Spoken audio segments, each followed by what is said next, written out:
del día y vamos a dar inicio a este seminario, a este segundo webinar en el marco del convenio con el Consejo para la Transparencia.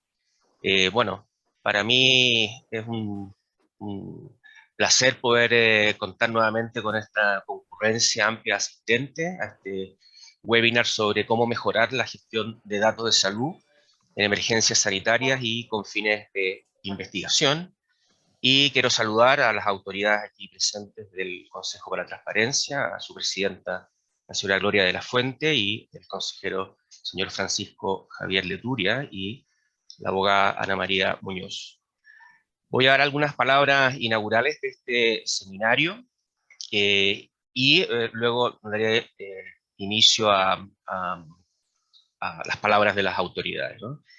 Lo primero que quisiera decir que con ocasión de este encuentro estamos ya cerrando los resultados de la segunda fase del proyecto de colaboración entre la Universidad del Desarrollo a través del Observatorio de Bioética y Derecho del Instituto de Ciencias e Innovación en Medicina y el Consejo para la Transparencia, cuyo objetivo ha sido el permitir un trabajo en temáticas vinculadas al tratamiento de datos personales, datos sensibles de salud y tratamiento de datos personales con fines de investigación científica en el contexto de emergencias sanitarias como las que estamos viviendo el día de hoy, y el uso de estos datos también con fines de investigación.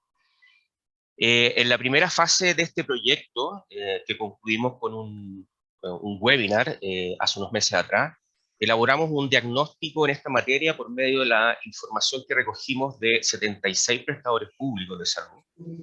Y a partir de estas solicitudes detectamos 6 brechas relacionadas con competencias orgánicas dispersas en materia de prestadores, indeterminación de los criterios ex antes para el tratamiento del dato personal de salud. Detectamos también deficiencias respecto a la falta de estandarización en el acceso al dato de salud con fin de investigación científica. Por otro lado, los problemas relacionados con la autorización de la investigación científica con datos de salud y la mejora de la cultura de los comités éticos científicos en estos temas, y la debilidad en el mismo cumplimiento de la norma de protección de datos, de nuestra actual ley de datos personales, y la exigibilidad más bien por vía oblicua. Y la importancia también en estas materias de tratamiento de datos de salud, tanto en emergencia sanitaria como fin de investigación, de precisar las asignaciones de responsabilidades dentro de los prestadores de salud y cómo poder fortalecer competencias de los profesionales, ¿no es cierto?, los prestadores en cuestiones técnicas y jurídicas de protección de datos. Ahora nos interesa en este webinar de cierre de este convenio, en esta segunda fase de este proyecto, poder discutir el día de hoy aquellos avances que hemos desarrollado en nuestro informe final en relación con las respuestas a las solicitudes de los prestadores sobre sus propias políticas de datos, a partir de las cuales nosotros analizamos las brechas que hay en esas políticas de gestión, tanto políticas generales como especiales de seguridad de la información, como también políticas de gestión de datos relacionados con ficha clínica, y a partir de eso nosotros proponemos algunas recomendaciones para cubrir las brechas detectadas en el informe de diagnóstico, y finalizamos con una exposición de modelos para la gestión de datos abiertos del Estado con fines de investigación, y cómo debemos ir avanzando en nuestro país en una política pública en esta materia.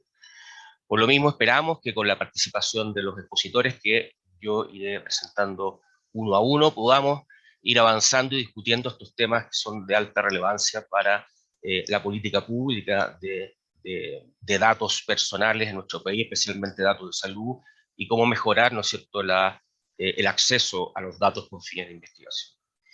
Ahora quiero dar paso a la presidenta del Consejo para la Transparencia, la señora Gloria de la Fuente, quien nos dará unas palabras de bienvenida, y bueno, agradecer nuevamente el poder haber realizado durante todo el curso del año 2021 este proyecto de investigación conjuntamente con el Consejo.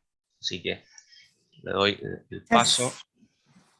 Muchas gracias, Juan Alberto, por esta presentación, además que le pone un contexto muy relevante a esta colaboración que hemos hecho desde el Consejo, además con el mundo académico, que en estos momentos creo en particular, y esto es parte importante de nuestra reflexión en el Consejo también, es clave e importante, ¿no? Tenemos un desafío diría, no solamente como país, desde la humanidad, en estas materias en particular, por aprender y por generar políticas públicas que pongan al centro la garantía de derechos fundamentales como la protección de datos personales. Y yo creo que toda la conclusión y todo el trabajo que se realizó durante este tiempo ha sido vital. Así que muchas gracias también a ustedes por confiar en nosotros y poder trabajar y generar esta alianza que sin duda va a tener efectos muy relevantes para nosotros. Y quisiera con esto partir con algunas reflexiones que creo que son importantes a la hora de pensar en justamente el título del encuentro del día de hoy, ¿no? Cómo mejorar la gestión de datos en salud en emergencias sanitarias. Lo primero que quisiera decir es que claramente la emergencia sanitaria por la pandemia del COVID-19, que aún además nos tiene preocupados mirando a veces este futuro medio incierto, puso claramente en evidencia la debilidad de nuestra legislación de protección de datos personales, una legislación ya que tiene varios años, todos sabemos, una legislación del año 99, que además, pese a que he conocido varios proyectos de ley entre medio, ¿no? Y de distintas autoridades, no ha logrado efectivamente consolidarse y avanzar, siendo además el único requisito, de una de las únicas deudas pendientes todavía que tenemos en nuestra entrada a la OECD, y por lo tanto pasa a ser una cuestión muy relevante, ¿no? Pero además, esa legislación o ausencia de legislación genera una delimitación muy poco precisa de las competencias, por ejemplo, de los órganos de la administración del Estado, para gestionar, en este caso además, no solamente datos personales, sino que datos sensibles que tienen que ver con la salud, el control epidemiológico y en general las medidas sanitarias y de investigación científica, tal como nos recordabas hace un rato atrás en la introducción de este encuentro. Entre otras deficiencias que se encontraron claramente, como se señalaba, no había, por ejemplo, habilitación legal para el traspaso de los datos personales entre órganos competentes. Nosotros en el Consejo Directivo discutimos mucho, por ejemplo, si a propósito de la solicitud de varios municipios en el control de la pandemia, era posible o no, por ejemplo, entregarle, y si había habilitación legal para entregar esos datos sensibles de personas contagiadas, por ejemplo, a los municipios, y ahí hubo todo un aprendizaje que debimos hacer. La falta de disponibilidad, por ejemplo, y esto ha sido muy importante también, de datos abiertos para facilitar la cooperación de la comunidad científica, como se recordaba, y cientos de brechas de seguridad que ponen en riesgo información personal y sensible de los ciudadanos, que también es un problema que, por cierto, no solamente atañe a países como el nuestro. Esto ha sido un problema que en general se ha discutido durante la pandemia, pero que en nuestro país particularmente se hace relevante con la ausencia de una legislación. Nosotros llevamos a cabo como Consejo para la Transparencia, en relación a, como ustedes saben probablemente, el artículo 33 letra M, que es el artículo que habilita a la Ley de Transparencia y al Consejo para la Transparencia en particular, en velar por la adecuada protección de la Ley de Protección de la Vida Privada, en este caso con nuestra Ley de Protección de Datos del año 99. Llevamos a cabo una serie de iniciativas destinadas fundamentalmente a orientar, apoyar y colaborar con los organismos públicos en materia de resguardo de la protección de los datos personales, y en particular de los datos de salud que nuestra legislación vigente califica como datos sensibles, y de hecho genera una regulación adicional precisamente para considerar estos así.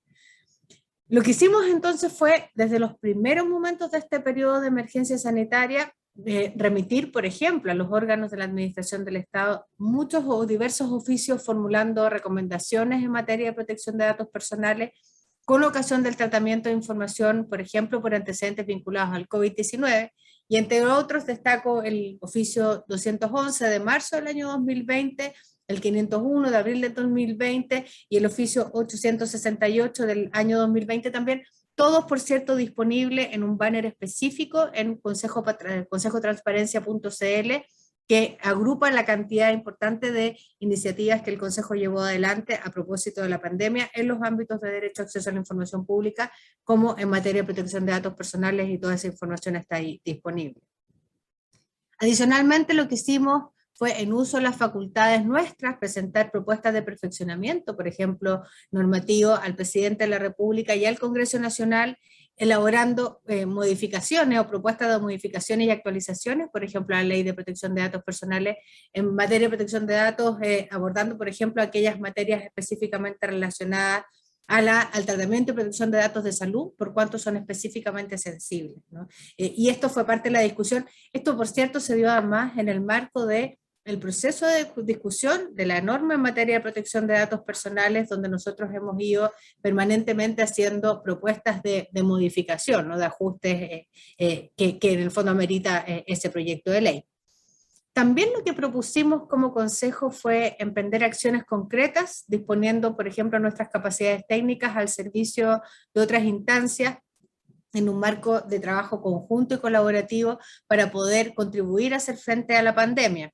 Así, por ejemplo, el año pasado celebramos un convenio con el Observatorio de Bioética y de Derecho del Instituto de Innovación de Medicina de la Universidad del Desarrollo, que está en el marco de esta conversación por lo demás, cuyo objetivo consistió en realizar una serie de acciones de colaboración en el área particular de tratamiento de datos sensibles de salud y tratamiento de datos personales con fines de investigación científica, como se señalaba en el contexto COVID-19, para lo cual se buscó analizar la normativa aplicable e identificar dónde están los principales desafíos, que es lo que vamos a discutir el día de hoy.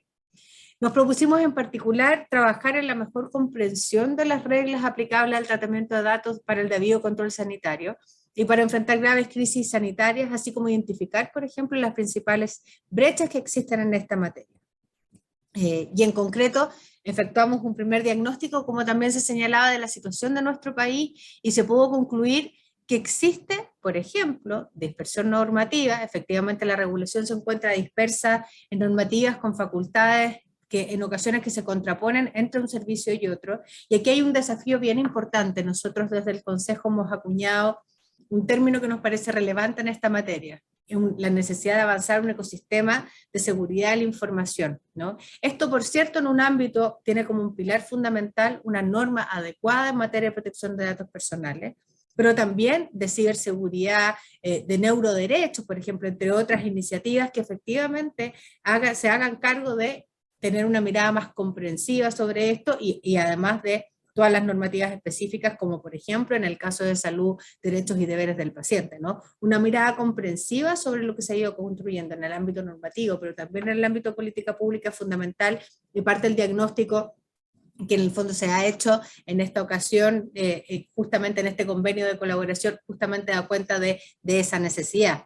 Una segunda necesidad identificada claramente es la ausencia de criterios, por ejemplo, para el tratamiento de datos sensibles por organismos públicos, ¿no? Y eso es muy claro. Nosotros, de hecho, con las competencias muy limitadas que tenemos como Consejo para la Transparencia, recibimos en el fondo algunas solicitudes de información en esa materia, solicitudes de pronunciamiento en esa materia, datos personales por un lado, también en materia de datos sensibles, y esto es una cuestión que a todas luces, y más allá de las competencias limitadas que tiene el Consejo para la Transparencia, requiere criterios claros, y eso lo puede dar sin duda la legislación.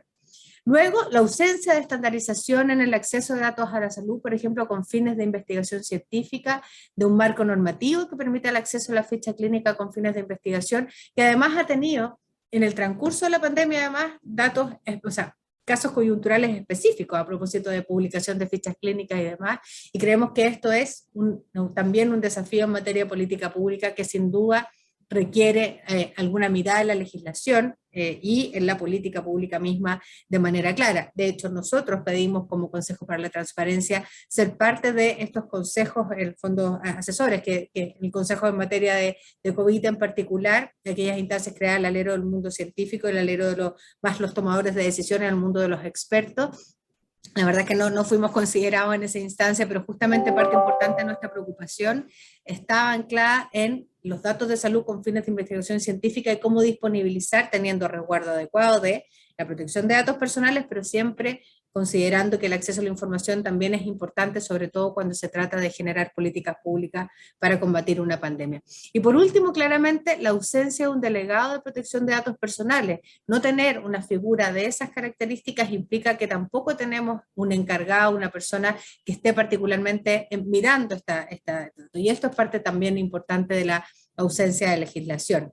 Ahora, respecto a esto último, es importante señalar que como Consejo, en nuestras recomendaciones sobre protección de datos personales dirigidas a los organismos públicos, se sugirió claramente a los servicios designar un funcionario o funcionaria encargada de esta temática. De hecho, es una pregunta recurrente que nos hacen los enlaces en materia de acceso a la información pública, ¿no? ¿Cómo se maneja esto y quiénes debieran estar a cargo de esto?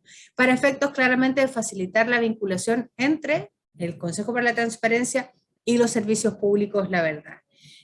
A la fecha, de un total de aproximadamente 1.000 sujetos obligados, 300 organismos públicos apenas nos han notificado la designación de un funcionario o funcionaria a cargo de la protección de datos personales en las respectivas instituciones. Esto es un desafío enorme en materia de política pública porque de haber legislación en el futuro y más allá que no sea el Consejo, la agencia propiamente tal que se haga cargo de la protección de datos personales, contar con funcionarios que estén a cargo es fundamental para poder llevar adelante la política pública. Luego, el resultado de este trabajo, y quisiera decir con esto para ir cerrando esta introducción y esta presentación, el trabajo en conjunto con la ODD creo que es particularmente destacable por cuanto representa una importante contribución a la mejor consideración y comprensión por parte de los responsables del tratamiento de datos de salud sobre las adecuadas medidas de resguardo que se deben adoptar respecto a los datos sensibles que se están básicamente administrando, y nos permite también de esta forma elevar los estándares de protección respecto a esta información, más aún en ausencia de legislación. Y consideramos por lo tanto que este trabajo además releva, particularmente en una situación de pandemia, y es una discusión por lo demás que ha estado en el mundo, releva la necesidad de tener una legislación adecuada en materia de protección de datos personales, que se haga cargo de la protección de derechos fundamentales, pero que también esté al servicio de poder generar información sin vulnerar derechos fundamentales y de generar información que permita efectivamente ayudar al desarrollo científico o al conocimiento que requerimos tener de una enfermedad como esta, que finalmente nos permitiría también combatirla mejor. Así que muchísimas gracias. Desde el Consejo para la Transparencia estamos muy contentos de poder generar estos trabajos colaborativos que nos permiten en la práctica ir mejorando también nuestra mirada en materia de política pública. Así que muchas gracias. Muchas gracias, Presidenta, por su palabra. Agradecer también nuevamente la instancia de haber colaborado desde la academia con un organismo público. Y comienzo por agradecer a cada uno de los participantes, a los exponentes que se tomaron el tiempo de poder reflexionar sobre estos temas a partir de la información que nosotros les fuimos entregando. Y voy a dar la palabra a cada uno de ellos, voy a hacer una presentación de cada uno de ellos en la medida que le doy la palabra, y después de la exposición de 3 expositores daremos finalmente lugar a una mesa redonda de discusión y debate. Así que doy inicio a este webinar con el doctor Manuel Nájera, que es médico cirujano de la Universidad de Santiago de Chile. Él es especialista en epidemiología, con formación en posgrado en el área de epidemiología en la Universidad Católica de Chile. Amplia experiencia en el sector público, habiendo prestado servicios profesionales en epidemiología y diagnóstico de equidad en el Ministerio de Salud, y ha desarrollado labores docentes y sigue desarrollando labores docentes en salud pública y epidemiología, y con participación en actividades de investigación y asesoría en el ámbito de la gestión de atención y servicios de salud, y actualmente él es jefe del Departamento de Estadística, Análisis y Gestión de la Información Sanitaria en Dirección del Servicio de Salud Metropolitano Suroriente. Así que desde la experiencia, desde ese servicio, yo creo que Manuel tiene muchas cosas interesantes que poder aportar a este debate. Así que adelante, Manuel. Muchas gracias, Alberto. Aprovecho de saludar también a todas las personas que hoy día van a presentar, además de mí, también a los dueños de casa, ¿no es cierto? Muchas gracias por la oportunidad de contar la experiencia. Como decía Alberto, yo soy epidemiólogo y estoy actualmente a cargo de un departamento dentro de un servicio de salud, ¿no es cierto? Que no sé si en materia de todos conocida, pero los servicios de salud están encargados de la red de atención de un grupo de población, ¿no es cierto?, delimitada en un territorio. En este caso es el Servicio de Salud Metropolitano Suroriente, que contempla las comunas de la zona suroriente de Santiago: La Florida, Puente Alto, La Granja, La Pintana, San Ramón, Pirque y San José de Maipo. Eso incluye la atención primaria de salud y su relación con el nivel secundario de atención, que son los centros de especialidades, y el nivel terciario, que son los hospitales, que en nuestra red tenemos 3 grandes hospitales y un hospital más básico, pero que también es parte de la red, por supuesto, que son los hospitales de La Florida, Padre Hurtado, el Hospital Sotero del Río y el Hospital de San José de Maipo. Este servicio es no sé si el primero o el segundo, porque las poblaciones han crecido en otros lados también, pero el de mayor cantidad de población que sirve, ¿no es cierto?, un servicio de salud en nuestro país. Por lo tanto, somos como un país chico, ¿no es cierto?, como un 10% de la población aproximadamente de Chile, un poquito menos. En ese contexto, yo les quiero contar un poco el caso de uso, ¿no es cierto?, más que al ser algo muy técnico respecto a la normativa, me parece que eso es materia de otros expositores. Yo les voy a contar un poco el caso de uso de la información y los problemas que hemos observado, problemas y desafíos más que solo problemas, durante esta gestión, ¿ya?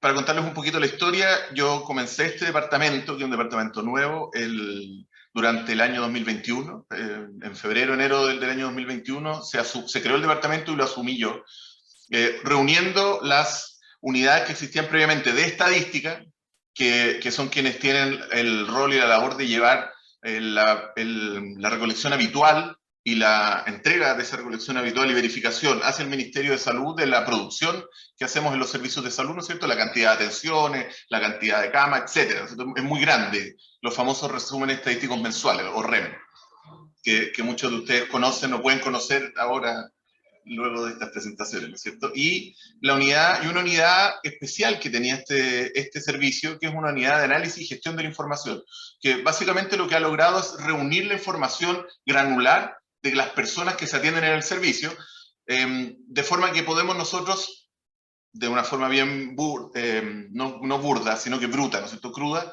trazar todos los contactos que tienen las personas con las instituciones de salud de nuestro servicio, ¿no es cierto? Podemos hacer un mapa de a quiénes estamos atendiendo, dónde los estamos atendiendo y por qué los estamos atendiendo, ¿no es cierto? Entonces, se generó una oportunidad bien interesante de reunir estos dos espacios para poder dar respuesta a preguntas sanitarias, recordando que el background por el que yo entro es por la epidemiología y la salud pública, ¿no es cierto? Y dentro de eso yo reconozco que los sistemas de información son parte de los elementos constitutivos de los sistemas de salud, ¿no es cierto? Junto con los recursos humanos, junto con la plata, junto con la infraestructura sanitaria, también están los sistemas de información y son constitutivos porque son relevantes para poder entregar los servicios a las personas, pero también para poder evaluar los servicios que entregamos a las personas en materia sanitaria.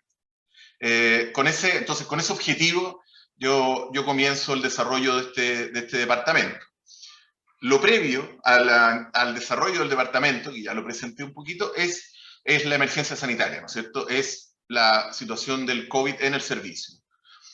El servicio, a través de estas dos unidades, hacía un seguimiento de la situación, de lo que ocurría, ¿no es cierto? De cuántas personas estaban siendo afectadas, cuántas personas hospitalizadas, cuántas personas fallecidas. Y otro tipo de seguimientos, como la cantidad de test disponibles, etcétera, ¿no es cierto? Como un cierto cuadro de mando semanal, pero que se miraba semana a semana, sin necesariamente que eso significara una evaluación de si se estaba logrando cambiar la situación de las personas gracias a este seguimiento que podemos hacer.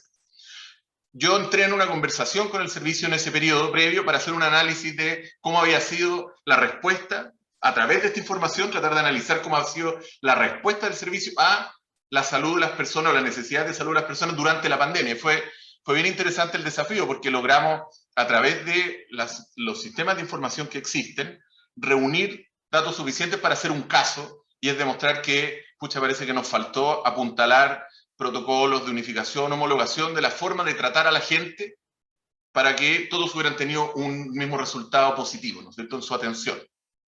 Así descubrimos, por ejemplo, que hay hospitales que tuvieron mayor mortalidad que otros, siendo la misma red, siendo comunas aledañas, por ejemplo. Entonces, nos dimos cuenta de que había un espacio de crecimiento dentro del servicio para la reunión de la información. Cuando yo asumo entonces el departamento después con ese mandato, ¿no es cierto?, que nace de un trabajo que fue muy bonito, que logró además cambiar un poco la conducta dentro del servicio, empezamos a darnos cuenta de los espacios que tenemos de permisos para trabajar los datos de las personas, ¿no es cierto? Porque ya conocemos, como ya les dije antes, el rol de los registros estadísticos mensuales, que es más bien producción del servicio, consultas, son datos que son poblacionales, por lo tanto ecológicos, ya anonimizados previamente cuando nos llegan a nosotros. Por lo tanto, yo no puedo saber si las 100 consultas a quiénes corresponden, ¿no es cierto? Las 100 consultas, por ejemplo, de salud mental de una comuna. Pero por otro lado, Y eso está bien aceptado y tiene una normativa súper clara de cómo se levanta el dato, cómo se revisa, cómo se registra y cómo se envía también de manera conjunta al Ministerio de Salud, ¿no es cierto? Donde ellos también tienen una evaluación. Y de hecho, muchas de las principales formas de evaluación de los trabajos de los servicios tienen que ver con la producción, con evaluar si están cumpliendo metas de producción. Eso, que son los famosos compromisos de gestión, ¿no es cierto? Que se generan entre los servicios de salud y el Ministerio de Salud representado en la Subsecretaría de Redes Asistenciales. Entonces, ese camino ecológico del dato y su uso está bien delimitado y tiene una delimitación legal bien clara. Pero donde nosotros nos encontramos una ausencia de legislación, como decía la presidenta, es en el uso del dato granular o individualizado. Es decir, en cómo nosotros, qué tipo de normativa existe para, primero, la protección de los datos sensibles, que parece que eso ha estado bien desarrollado en la última década, además hay harta regulación al respecto.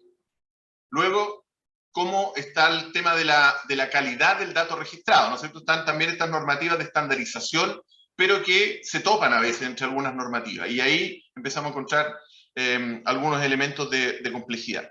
Y luego, donde hay una ausencia de normativas, y es un poco lo que nosotros hemos tratado de desarrollar, y ojalá esta oportunidad nos genere espacios después de conversación para poder crecer más a nivel nacional, y no solo de un esfuerzo particular de nosotros, es en la normativa de uso de la información granular para evaluar lo que hacemos en salud, ¿no es cierto? Que era un poco el concepto que les decía yo antes, del aporte de los sistemas de salud como elemento constitutivo de un sistema de salud. Es decir, cómo yo puedo utilizar, o debo utilizar, dado que hablamos de la necesidad de una normativa, los datos de las personas para, tomados de cierta forma, me permitan responder preguntas acerca de qué tan bien o qué tan mal estoy haciendo lo que tengo que hacer en salud para responder a sus necesidades. Esa ausencia de normativa es algo que yo lo discutí con Alberto cuando él me presentó los resultados de este trabajo, los cuales me parecen bien lógicos o bien claros, además, logran sistematizar bien los problemas, pero falta justo esa parte que es la que yo le comenté, que por eso le expongo hoy día, ¿no es cierto? Porque no está en el documento y creo que es importante que esté en conversación con todos ustedes. Y es que necesitamos tener estándares de uso de la información, no solo estándares del uso tecnológico o informático, sino que estándares del uso sanitario de la información granular de las personas. ¿Para qué recogemos esta información? ¿Para qué tenemos tanto registro? Cuando no la estamos usando para cambiar la trayectoria sanitaria de la gente. Y en esto les voy a poner un par de ejemplos, solamente para que lo conozcan. Nosotros hemos estado haciendo algunos, no investigaciones, sino más bien proyectos de gestión sanitaria, porque no están en el marco de una publicación, pero sí tienen aspectos de investigación, dado que como uno mira el dato, ¿no es cierto?, desde la epidemiología, con otros epidemiólogos que yo he invitado a trabajar conmigo en esta tarea. Hemos, por ejemplo, analizado la situación materno-infantil en el servicio en los últimos 20 años. Y nos hemos dado cuenta que hay aspectos súper relevantes de los datos individuales que nos muestran cómo ha cambiado en el tiempo la situación de los niños, partiendo desde los embarazos, ¿no es cierto?, desde que el niño se está gestando. Pero no ha habido, acorde a este cambio de situación, una mirada distinta desde las políticas públicas. O sea, es decir, estamos refrendando la situación de que existe un dato que se puede observar, que se puede seguir, que podemos evaluar, y sin embargo no estamos tomando decisiones acorde a lo que nos está diciendo esta información. Entonces, de nuevo, ahí vuelvo a esta solicitud, ¿no es cierto?, que estamos tratando de armar nosotros, este caso que estamos tratando de armar desde acá el servicio, y es que necesitamos políticas de uso de la información para responder a preguntas de salud, no solo para responder a preguntas de uso de la información. ¿Cierto? Que es como la lógica de lo que tenemos hoy día. Tenemos un marco del uso de la información, de protección, por supuesto, que es súper importante, de los datos de las personas, pero no tenemos el marco de cómo usamos los datos para mejorar la salud de las personas propiamente tal, ¿no es cierto? Y eso tiene dos problemas, ¿no es cierto? El problema de que va a depender entonces de las capacidades que existan en el momento en cada lugar, como en este caso lo que estamos armando nosotros por una iniciativa de la dirección del servicio desde el año pasado, y impide esta ausencia normativa, algo que también dijo la directora, que es que se generen espacios de generación de la competencia necesaria para estos usos de información de manera homóloga en todo el país, ¿no es cierto? No puede ser que esto sea disímil y dependa de quién está a cargo o quién aparece de repente, ¿no es cierto? Que no es algo que nos guste y es algo que deberíamos avanzar en ese sentido en el país. Y por último, otro elemento relevante que nos ha surgido en esta discusión es el uso, es como la discusión respecto al uso amplio de los datos de las personas, de los datos sensibles de las personas. Aunque nosotros reconocemos que en el servicio tenemos el mandato de poder usar la información para evaluar la situación de salud de las personas y por lo tanto gestionar ciertos procesos, y por lo tanto podemos usar el dato sensible en ese sentido, ¿no es cierto? Yo puedo recoger los datos con root de las personas, por ejemplo, no vacunadas durante la emergencia, para gestionar que las comunas puedan ir a conversar con esas personas para tratar de convencerlas de que se vacunen, ¿no es cierto? Nunca obligarlas, pero sí acercarse a ellos para ofrecer alternativas de mejor cuidado. Eso nosotros entendemos que se puede hacer. Sin embargo, yo reconozco que cada vez que conversamos ese tema, aparece la misma discusión, esto que me gustaría traérsela a ustedes, y es que ¿en qué momento las personas, cuando se acercan a un centro de salud por primera vez o en otro momento, autorizan que nosotros podamos mirar el dato desde todos esos puntos de vista que lo miramos, ¿no es cierto? Lo miramos en lo poblacional. Bueno, tiene un poco más de lógica, ¿no es cierto? Es anonimizado. Pero también lo miramos en lo individual, ¿no es cierto? También sabemos nosotros, desde la dirección del servicio, qué pacientes con cáncer están retrasados en su tratamiento. ¿En qué momento esa persona nos dio el permiso para que yo supiera aquello y lo gestionara de esa forma, ¿no es cierto? Entonces aparece que sin duda hay un bien detrás y por lo tanto uno se lo cuestiona pero no deja de hacerlo. Pero me parece que es un elemento interesante la discusión de los permisos respecto a los datos sensibles. No solamente el quedarnos en que como existe un mandato sanitario, podemos usarlo, sino que tenemos que entrar en una discusión un poco más profunda de que las personas sepan que se pueden usar sus datos para tal y cual situación, y también que, por lo tanto, pasar algún evento de autorización de ese dato, porque nos abre más caminos, ¿cierto? Nos abre primero el camino de que la gente se concientiza de que sus datos personales están en unas plataformas donde otras personas la pueden mirar. La gente en general no tiene muy claro eso, al menos lo que yo recuerdo de los espacios de atención, pero también nos permite que podamos plantear su uso para cosas como lo que les estoy diciendo yo, ¿no es cierto? El uso para mejorar las respuestas sanitarias con todas las de la ley, por decirlo de una forma coloquial. Así que bueno, esa es la mirada desde una gestión nueva que estamos tratando de hacer de los datos. Me he llevado sorpresas súper positivas respecto a la capacidad de reunión de datos de las personas, pero a la vez esta sorpresa mayúscula de esta ausencia, ¿no es cierto? Una ausencia relativa, no necesariamente en todos los aspectos, pero esta ausencia de directrices para trabajar mejor la información, para dar respuesta a los problemas de salud. Y me parece que ahí estamos desatendiendo el rol principal de los sistemas de información en los sistemas de salud, en este caso nuestro sistema de salud chileno. Por lo tanto, creo que es un desafío que es más que importante, que se une a un poco toda la descripción de los problemas y recomendaciones que ha hecho el equipo de Alberto, de Juan Alberto en esta ocasión. Así que invito a que eso también sea parte de unas recomendaciones, Juan Alberto. Yo encantado de seguir trabajando con ustedes en ese tema. Así que bueno, esa era la presentación. Muchas gracias por la invitación. Muchas gracias, Manuel. Precisamente uno de los objetivos que tiene este seminario es poder tener un feedback de todos ustedes, de distintos actores y de distintos niveles también de recomendación, nivel alto y medio que nosotros buscamos, principalmente niveles medios de directriz y protocolo para mejorar la gestión del dato en los organismos relacionados a la salud. Bueno, deja bastante temas instalados para el debate, así que quiero dar continuidad ahora con los dos expositoras nacionales. Después tengo dos expositoras internacionales que han estado también a lo largo de este proyecto, así que van a participar en la mesa de cierre y las voy a presentar en su ocasión. Ahora voy a presentar a la abogada Lorena Donoso, asesora jurídica del MinSal. Agradezco mucho, Lorena, que hayas tenido la disponibilidad de poder participar en este seminario en una situación que lamentablemente el director de división jurídica no pudo asistir, y qué mejor estar contigo, una persona que conocemos su amplia trayectoria en los temas relacionados a informática y derecho. Ella es, como dije ya, abogada y magíster en informática y derecho de la Universidad Complutense de Madrid. Ha sido directora del Centro de Estudios en Derecho Informático del y del programa también de Magíster en Derecho de la Informática y las Telecomunicaciones, y también de la revista chilena de Derecho Informático. Ella es una persona que ha contribuido mucho a estas materias especializadas en nuestro país. Así que la dejo con ustedes a Lorena en su calidad de asesora jurídica del MinSal, y bueno, académica de la universidad donde me formé yo, ¿no? Departamento de Derecho Procesal de la Facultad de Derecho de la Universidad de Chile. Así que muchas gracias, Lorena, por haber tenido la disponibilidad de participar de manera así intempestiva en este último momento. Así que gracias. Bueno, muchas gracias a ustedes por permitirnos participar, ¿cierto? Y bueno, yo efectivamente no he tenido acceso a la información que ustedes han generado, pero desde la experiencia de salud y en representación del jefe jurídica les voy a comentar un poco el diagnóstico que hemos hecho y lo que hemos ido trabajando. Efectivamente tenemos un grado de dispersión normativa y además tenemos un grado de desconocimiento desde los operadores jurídicos respecto de cómo funciona el ecosistema normativo de protección de datos.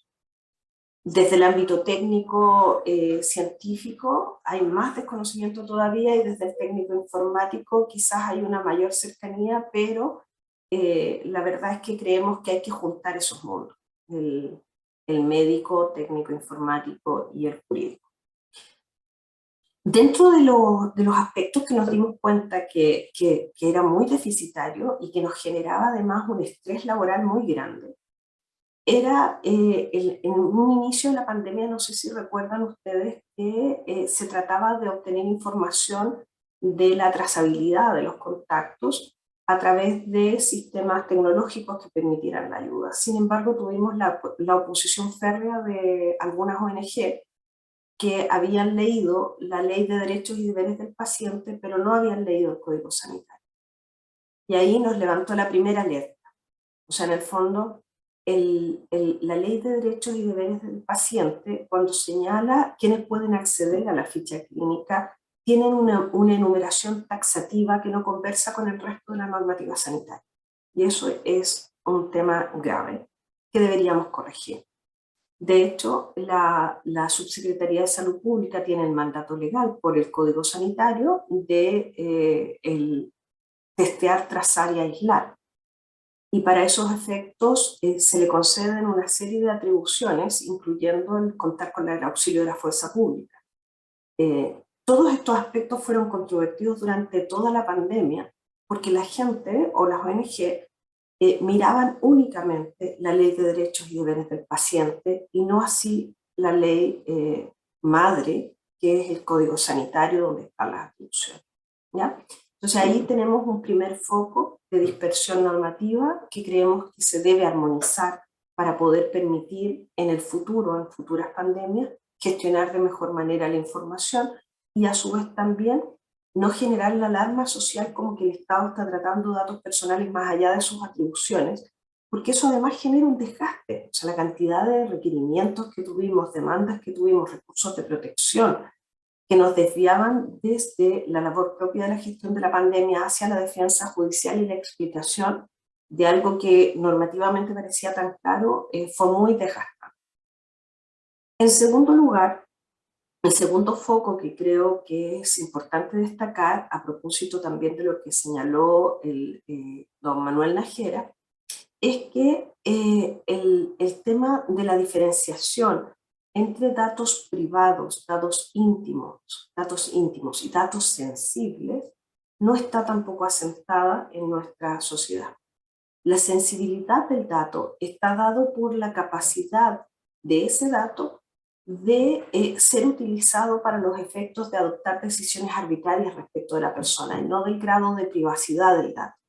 Entonces, la confusión está entre dato privado, dato íntimo y dato sensible también genera un escollo en la gestión de datos sanitarios a la hora de hacer gestión de política pública y también a la hora de hacer investigación científica con datos personales, ¿no?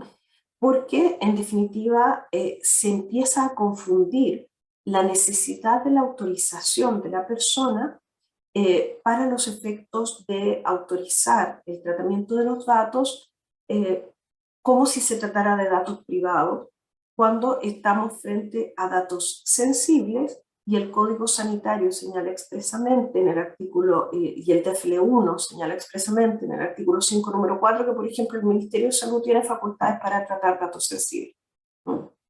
Ahora, en ese ámbito lo que nosotros tratamos de hacer durante la pandemia fue disponibilizar set de datos a través de convenios de colaboración que aseguraran la anonimización o la pseudonimización de los datos, de forma tal que pudieran quedar a disposición de las comunidades científicas para que pudieran generar información con valor agregado en relación a la gestión de la pandemia. Y bueno, celebramos muchos convenios de colaboración donde establecimos reglas de tratamiento claro, porque lo que nos dimos cuenta es que también los equipos de investigación tienen un escaso conocimiento de estas materias y una vez que tienen los datos creen que son de ellos. O sea, en el fondo, que tienen derecho a utilizarlos como estimen pertinentes. Y eso no es así, porque ahí tenemos una ambigüedad clara en nuestra ley de protección de datos que dice que se podrá celebrar mandatos, dice, y el mandato deberá quedar por escrito, y en ese caso se podrán entregar los datos a un tercero para los efectos de que ejecute las acciones de tratamiento. Sin embargo, no establece la figura del encargado del tratamiento diferenciado del responsable del tratamiento. Y en ese sentido, por ejemplo, como ministerio hemos encargado muchos tratamientos a universidades para los efectos de que realicen análisis específicos en relación a la pandemia, y en los convenios hemos establecido esta claridad.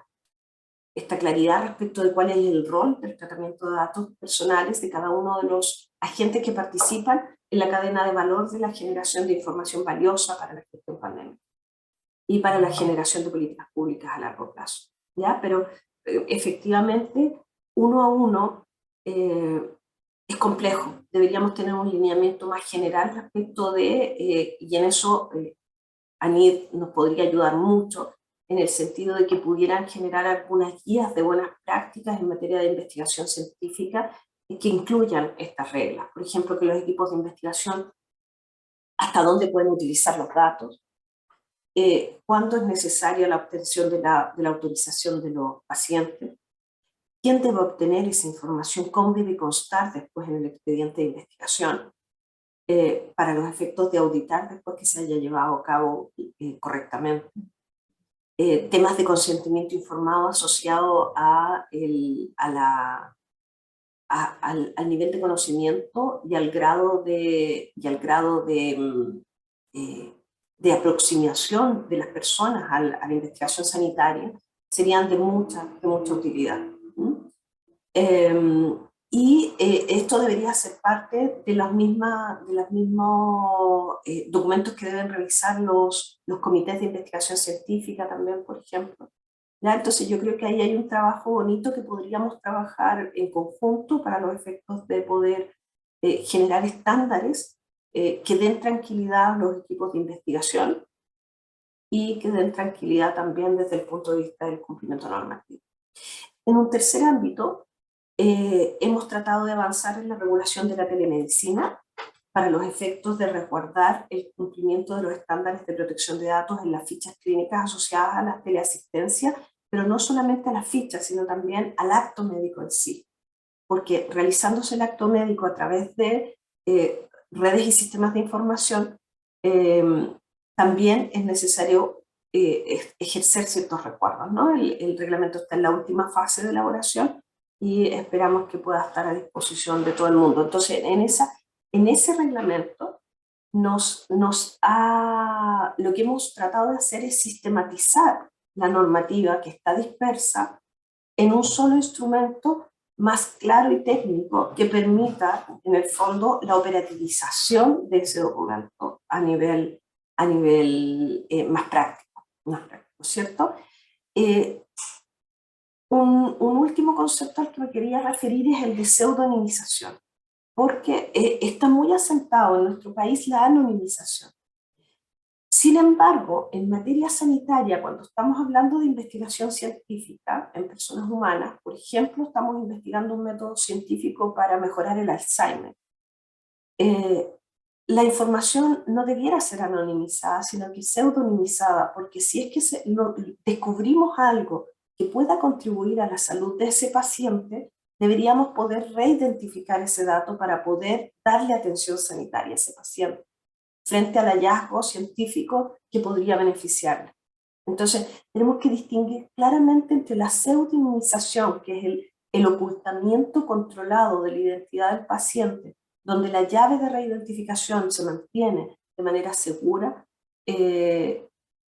para los efectos de poder retribuir o contribuir a la salud de los pacientes cuando tenemos, por ejemplo, un avance científico relevante en el tratamiento de una enfermedad. ¿Ya? Y en ese sentido creo que también hay una oportunidad de mejora normativa para los efectos de dictar alguna norma técnica que se refiera a estos niveles de ocultamiento de la información, tanto en la gestión pandémica como en la gestión sanitaria de los pacientes, que permita hacerlo, ¿no? Una deuda que nos quedó en esta etapa y es el tema de el tránsito de la información entre los diversos niveles de atención, entre el nivel primario, secundario y terciario. La interoperabilidad de las fichas clínicas es una gran deuda que tenemos con el país, en el sentido de que el paciente, o sea, un sistema sanitario centrado en el paciente, debería considerar la posibilidad de que ese paciente, cualquiera sea el médico que tiene delante, tenga acceso a los datos mínimos de la ficha clínica de ese paciente para poder dar continuidad al cuidado del paciente.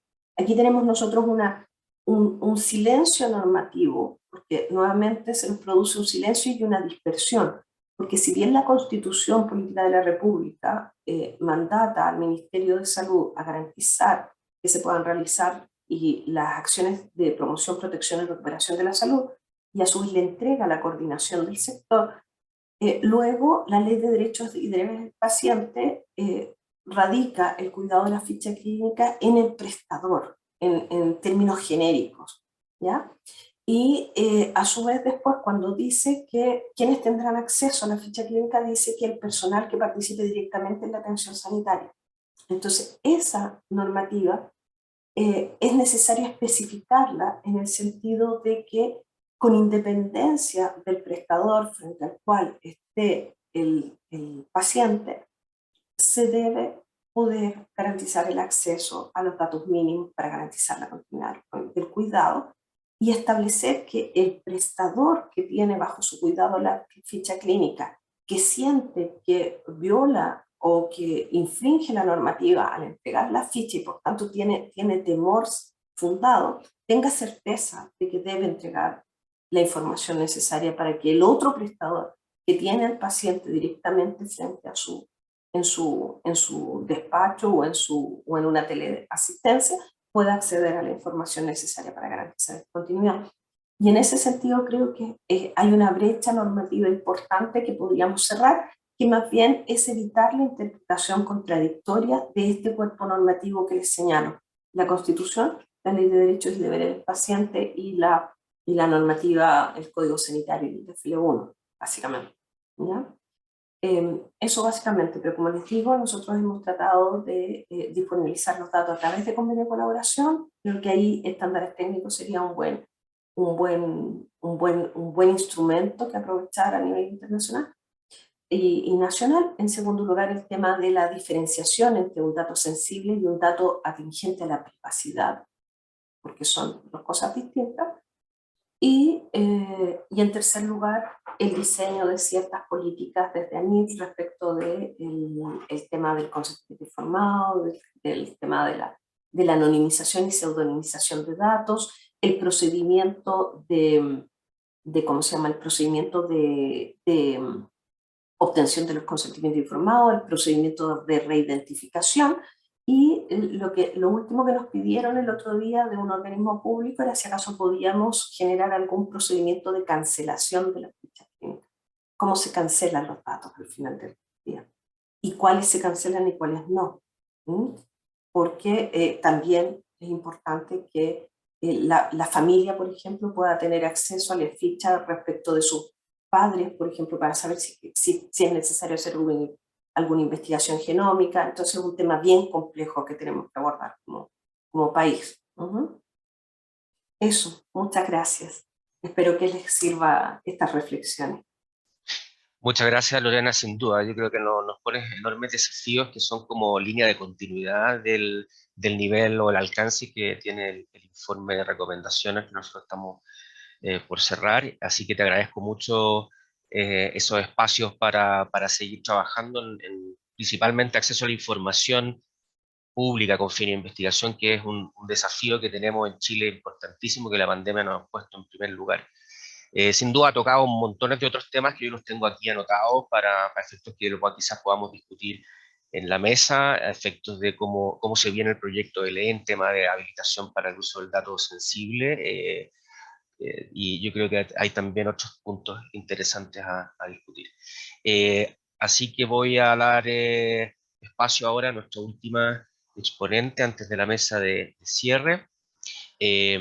Agradezco nuevamente a María Soledad Bravo por haber participado en este seminario, y yo creo que ella nos toca este objetivo que nosotros tenemos de recomendación más alta de cómo podemos ir construyendo una política pública en materia de acceso a la información, no solo datos científicos, sino también acceso a la información del Estado, ¿no?, que es tan relevante para la investigación epidemiológica, por ejemplo. María Soledad es periodista de la Universidad Católica y magíster en Gestión y Políticas Públicas de la Universidad de Chile, y magíster en Comunicación Política de la misma universidad, y diploma en Estrategia de Comunicación Educativa por la Pontificia Universidad Católica de Chile, y actualmente ella está como secretaria ejecutiva del Consorcio para el Acceso a la Información Científica Electrónica, el consorcio CINCEL, vinculado a NID. Así que tenemos, yo creo que el agrado de poder tener una persona que está construyendo precisamente la política pública en estas materias a nombre de NID. Así que adelante, María Soledad. Muchas gracias por la invitación. La verdad escuché atentamente las intervenciones anteriores y me quedo un poco abrumada, porque yo les voy a hablar de la política de acceso abierto de la agencia, y la política de acceso abierto de la agencia parte de varios supuestos que estoy viendo que son medios falsos o no enteramente ciertos. Como que el tema de los datos científicos asociados a salud es un tema resuelto, con prácticas completamente extendidas dentro de la academia y dentro del sistema, y con protocolos ya de alguna manera formalizados. Entonces me desayuno con la dispersión normativa y con los conflictos que hay entre las distintas leyes y códigos, y etcétera. Bueno, yo le voy a echar, no sé si un pelo a la sopa, tal vez una peluca entera, y tengo una presentación que me gustaría, porque el tema es, no sé si para ustedes es nuevo, pero la verdad la política de acceso abierto la hemos estado trabajando en la agencia de manera no secreta, pero sí con algún sigilo, porque no está vigente. Estamos preparando plataformas, protocolos, estándares. Entonces me gustaría presentarles la política y para poder efectivamente marcar lo que está haciendo la agencia en esta materia.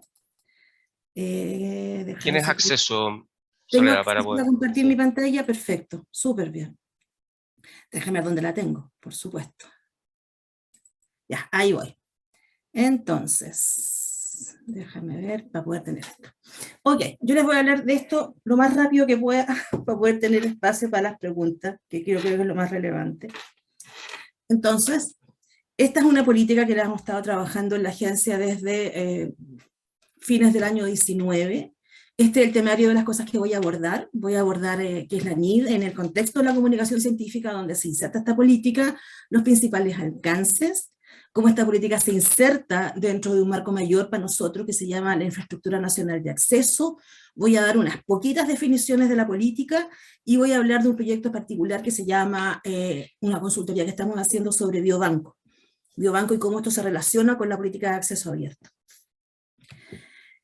Bueno, la NID, por supuesto, está metida en este tema porque de suyo propio la NID participa en distintos roles del circuito de la comunicación científica. De partida mantiene la plataforma Cielo de las revistas nacionales indexadas, mantiene el Fondo de Publicaciones de Revistas Científicas que financia mejoras en las revistas nacionales, está a cargo de la administración de los fondos, está a cargo de la producción de indicadores. Por tanto, meterse en el diseño y ejecución de una política de esta naturaleza puede ser algo relativamente más simple que en comparación con aquellos países donde estos roles están más bien distribuidos en distintas agencias. Por tanto, hemos sido capaces de generar una política que no es muy larga, tiene 9 páginas, la pueden leer ustedes, después les puedo dejar el link donde la pueden descargar, y hemos podido efectivamente avanzar durante todo el año pasado durante el 2020 y 2021, en efectivamente prepararnos para. ¿Por qué nos interesa el tema del acceso abierto? Fundamentalmente porque en materia de la publicación científica, los incentivos tienen que realinearse. La comunicación científica en Chile está asociada a incentivos monetarios, es decir, cada vez que una revista indica una publicación, por ejemplo, en Cielo, o en Web of Science, o en Scopus, eso entra dentro del cálculo del aporte fiscal, por tanto hay un incentivo a la publicación, y además porque efectivamente la publicación y donde uno publica está súper asociado al prestigio que cada investigador o investigadora tiene. Mientras más visible es la revista, supuestamente más prestigio tiene el investigador. Los resultados que tenemos con estas políticas que tenemos en el ámbito de la comunicación científica son, yo diría, relativamente exitosas. Tenemos un 25% de la producción nacional en acceso abierto y tenemos un índice de colaboración internacional muy alto. Tenemos un porcentaje no menor de publicaciones anuales que están en el primer cuartil del JCR, con lo cual significa que es una producción validada de calidad, y es muy visible porque recibe mucha citación. Contrapartida tenemos problemas, por supuesto, con alguna pérdida relativa de liderazgo en América Latina en el ámbito de algunas disciplinas científicas. Tenemos una agenda de investigación nacional versus global que siempre tiene problemas porque nunca necesariamente las agendas de investigación se alinean bien con los problemas país. Esa es una cosa que hemos ido detectando durante los últimos años. Y tenemos un problema con la evaluación de personas e instituciones porque en la medida en que hemos estado metidos en este circuito, hemos ido relevando la importancia del factor de impacto para poder hacer un proxy de calidad hacia personas e instituciones, y eso genera muchas distorsiones. La política de datos científicos, ¿qué busca? De partida se sienta en un principio que puede ser discutible, pero que nos parece que es justo. Todos los resultados de proyectos que están financiados con los fondos de ANID deben estar en acceso abierto. Y por resultados vamos a entender tanto las publicaciones, cualquiera esta sea su tipo documental, también los datos producidos en el curso de una investigación, financiada con fondos de la agencia. ¿Para qué? ¿Cuál es el fin último de la política? Debe fortalecer efectivamente el concepto de bien público del conocimiento y debe apuntar a fortalecer también los mecanismos de circulación del conocimiento en la sociedad. Por eso nos interesa que no solo sea abierto, sino que todos los resultados que se depositen estén bien estandarizados. ¿Y qué es lo que estamos apuntando a construir? Estamos tratando de implementar y gestionar un servicio web de acceso abierto a información y datos científicos para la ciudadanía. No solo para la comunidad científica, sino que para todos los ciudadanos que financian con sus impuestos los fondos de ANID, que efectivamente después financian investigaciones. La política de acceso abierto, la verdad, es un puntito que se inserta en una cosa mayor que nosotros llamamos la infraestructura nacional de acceso abierto. Y esta infraestructura nacional de acceso abierto tiene varios componentes. Hoy día algunos están efectivamente en curso, como la Biblioteca Electrónica de Información Científica, la BEI, donde las instituciones, 90 y tantas instituciones, 97 instituciones, pueden acceder a revistas en texto completo, revistas de corriente principal. Está la colección Cielo Chile, que son 125 revistas que están en acceso abierto, que son producidas por instituciones nacionales.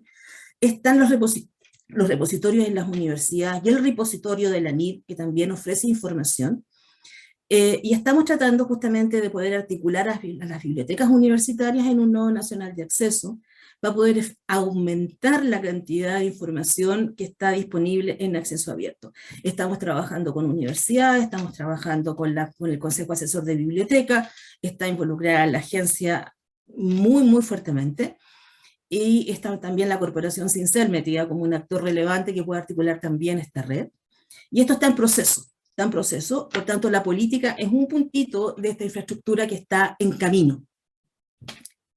Estamos tratando de armarla, por supuesto, porque notamos que en el tema del acceso abierto, las definiciones y las demandas son súper diversas. O sea, tenemos muchos beneficiarios muy distintos que requieren tipos de información muy diversos. No solo esto, no está hecho solo para la comunidad científica. Eso es lo que estoy tratando de decir de manera muy imperfecta. Objetivos que queremos, por supuesto, implementar directrices y estándares en los sistemas de información de las instituciones. Queremos asegurar y preservar la integridad de la investigación que se financia con fondos públicos, en particular los datos. Los datos siempre están en una especie de nebulosa. Experimentamos pérdida de datos con el terremoto de 2010, con el tsunami, experimentamos pérdida de datos con los incendios que recurrentemente afectan a algunas facultades en algunas universidades de este país, y perdemos datos porque se quedan en los computadores de los investigadores, fundamentalmente, o en los cuadernos de laboratorio, y de ahí no salen. Nos interesa que esa información se reutilice, en especial los datos, y efectivamente nos interesa fortalecer el cambio de prácticas porque estamos avanzando hacia lo que se llama hoy día la ciencia abierta. La ciencia abierta es un cambio de paradigma en los modos de investigar. Y nos interesa ser parte de ese proceso que está generándose en el mundo. Algunas definiciones que tenemos en la política: afecta a todos los instrumentos de la agencia. Las obligaciones de la política van a estar formalizadas y contractualizadas en el convenio que firman los investigadores y los centros con la NIC. Los resultados están afectos a los resultados, todos los documentos, los datos que se producen a lo largo de una investigación, incluso las tesis de posgrado que se financian con las becas que asigna la NIC, también están afectadas.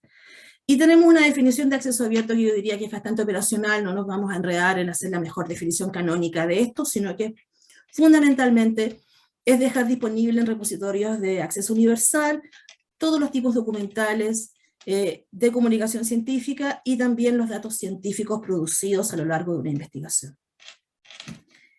El marco legal, fundamentalmente la agencia tiene mandato para poder hacer esto, y estamos poniendo en las bases de los concursos y en los convenios cláusulas contractuales que son procedimientos obligatorios para dejar en acceso abierto todo lo que se produce. Y en el caso de los datos de investigación, estamos tratando de generar un formulario de plan de gestión de datos que debería cada investigador presentar al inicio de cuando está postulando su proyecto. El depósito es obligatorio, nadie está exento de él. Los beneficiarios pueden utilizar el repositorio de producción científica de la agencia o pueden ocupar otros repositorios, o disciplinarios o institucionales. No obstante, esos repositorios deben cumplir algunas reglas para que efectivamente garanticen el acceso abierto y garanticen el resguardo y también la protección de los datos.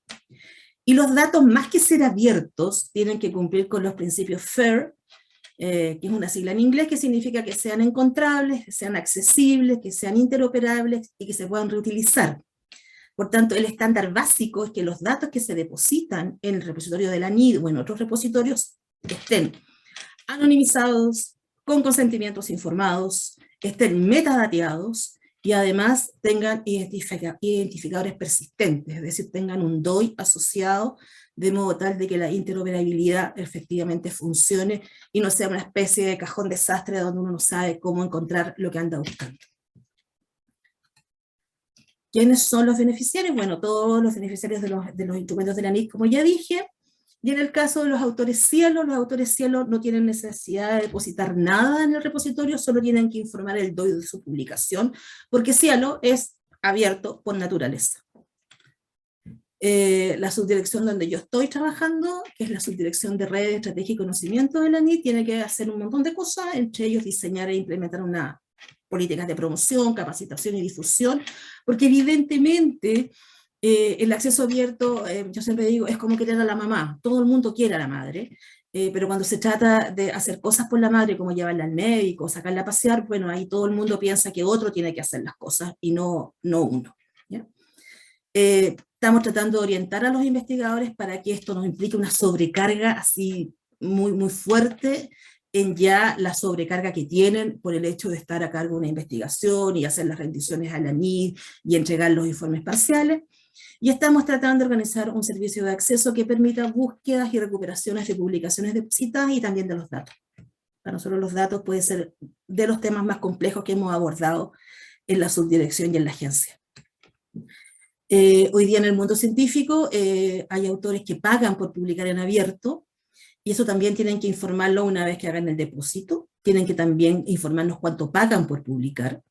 En la política de acceso abierto no está contemplado hoy día, en esta primera fase al menos, financiar estos costos que se llaman los costos APC, el Article Processing Charge, sino que solo estamos pidiendo que nos informen para poder tener claro cuánto está gastando el país mediante distintas formas de financiamiento en esta forma de acceso abierto que se llama la ruta dorada. Y la protección significa que si las publicaciones o los datos están afectos a algún tipo de confidencialidad o acuerdos con terceros o conducen a la obtención de alguna patente, eso tiene que efectivamente informarse. Lo que sí puede quedar abierto son los metadatos que describen esos datos, y deberían comprometerse esos investigadores o investigadoras a entregar acceso abierto a la publicación en algún momento, cuando este periodo de embargo se termine o cuando estas obligaciones cesen. Tenemos sanciones, son bastante, yo diría, simples de decir y un poco draconianas de hacer. Los beneficiarios que no cumplan con sus compromisos en relación con la política de acceso abierto no pueden hacer el cierre reglamentario de esos compromisos, es decir, no pueden cerrar los proyectos. Tienen derecho, por supuesto, a ejercer toda la clase de reclamaciones que establece la ley, y en rigor debería entrar en vigencia esta política a partir de marzo de este año con algunos instrumentos. Vamos a hacer una especie de pilotaje de la política, estamos viendo todavía cuáles pueden ser, pero la idea es pilotear, parar, evaluar y luego seguir.